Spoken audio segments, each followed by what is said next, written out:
Loming Batangas na pagkasimple lang, walang toppings na madami pero may lasang talagang mapapaisa pa. Affordable na talagang dadayuhin mo sa isang kubol sa isang kabukiran sa Lemery, Batangas. At yan nga ang Lumihan sa Baryo o mas kilalang Lumihan ni Ma Mario. Nag-o-offer sila ng iba't ibang pagkain tulad ng lomi, chami, pansit gisado, miki bihon, bihon at kanton. Syempre dahil kilala din ng Batangas sa kanilang lomi kaya naman ito yung in-order ko. Isa nga sa napansin ko sa kanilang lomi ay wala talaga silang sobrang daming toppings kaya naman di ka malulula o mauumay sa serving nila. Meron ngang toppings na atay, itlog, homemade kikiam na gawa sa singkamas, meron ding kikiam na nabibili lang sa tindahan at malutong na chicharon. At syempre may kasama din niyang nakabukod na kaldo. Kaya naman tara, bakbakan na natin itong legendary na Lumihan ni Ma Mario sa Lemery, Batangas. Para sa gustong dumayo sa Lumihan ni Ma Mario, located nga ito sa Barangay Kahilan 2, Lemery, Batangas. At malapit lang sa basketball court ng Kahilan 2. So mga baksen, tikman na natin tong Lomi Batangas. Dito yan sa Lumihan sa Baryo o minsan kilala nga daw sila na Lumihan ni Mario. Sa parang bukid kami ng Lemery, Batangas. So itong in-order ko is yung kanilang Lomi Special for only 80 pesos. Ayan, ganito na karami yan.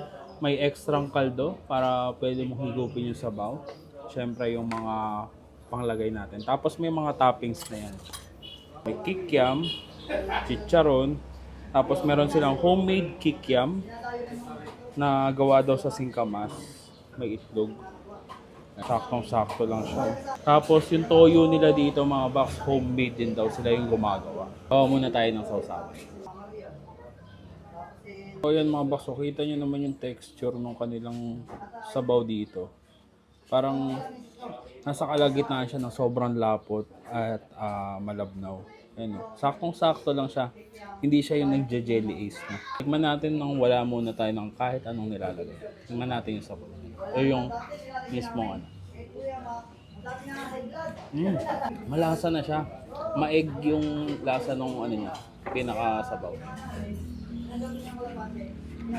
At the same time yung mga toppings na umahalo na rin yung lasa doon sa sabaw. Tignan natin yung kaldo. Ito yung kaldo talaga.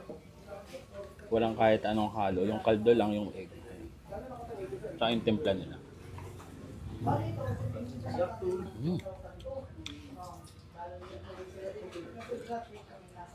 Sarap.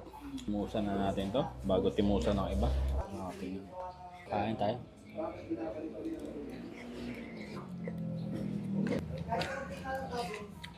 May atay din pala siya makahalo.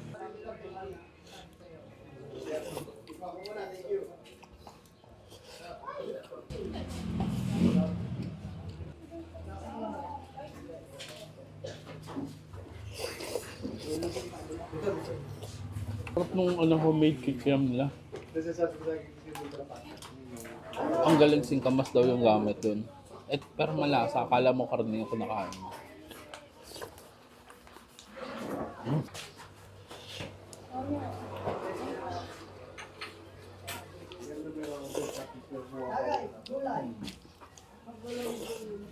Ito nga lang din pala napansin ko dito sa kanilang loob. Hindi siya yung mga mga pauso ngayon na lomi na sobrang dami ng toppings. So ito yung toppings niya, hindi nag-uumapaw. Pero yung sarap niya, nag-uumapaw. Sarap. Ano po yung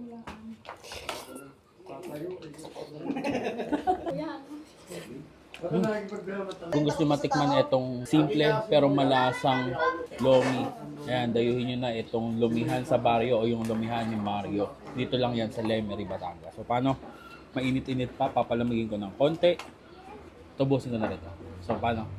Kita-kita sa susunod kung dadayuhin ko sa may masarap, mura at nakaibang kainan. Don't forget to eat, ride, and